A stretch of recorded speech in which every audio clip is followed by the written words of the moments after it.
Next time you feel like giving up, next time you feel like you don't have a chance, think of Krista Johnson. Think of what she went through.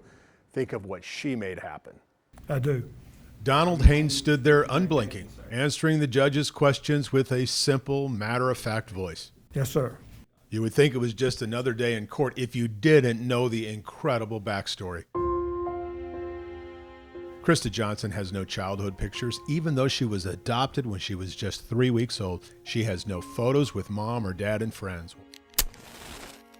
Why? It all goes back to one of her first memories, being sexually assaulted by her adoptive father, Donald Haynes. Hundreds of times, yes, sir.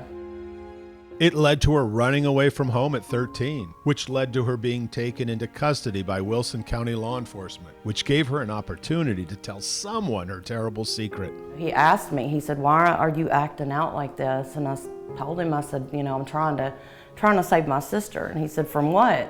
And I said, "From the abuse." At that time I was 13, so I didn't use the word rape. But from the abuse that's been happening to me for as long as I can remember. Krista says her adoptive father confessed right there, but for some reason that police report went missing. There was no prosecution. Krista moved out at 18, but then as she grew older, she decided to prosecute, but was told by Wilson County authorities, unfortunately, the statute of limitations on rape had expired. But here's the thing, it hadn't. Krista discovered that from 1978 to 1989, for just 11 years, child rape had no statute of limitations. So she went back and demanded prosecution. Haynes confessed again, but said the statute of limitations hadn't run out, so you can't prosecute me. Surprise. Yes, we can. So here we are, 35 years later. Donald Haynes agreeing to a plea deal with Krista Johnson watching. The childhood torment, shame, and fear replaced by empowerment and justice.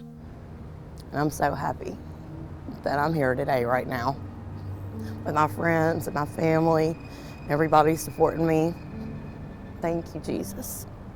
We couldn't see Donald Haynes' face. It was covered with a mask. Nothing in his voice indicated much, except for one moment. How, in fact, do you plead, sir? Guilty. Did you hear that? When he said guilty, his voice lowered and changed. Krista heard. He's always said he did it, but I needed to hear him say in court, that he did it. I needed to hear him say, in front of people, and to just be held accountable. Now he's being held accountable, and that feels really good. You might think probation is a small price to pay for child rape. You might wonder why he was allowed to plead to the lesser charges of attempted aggravated sexual battery of a child. It's because it's what Krista wanted. You can't get probation for child rape. The charges had to be lowered. This was her idea. In the end, she wanted to hear guilty, but she didn't want prison. At least he can go and live the rest of his life, comfortably in his home.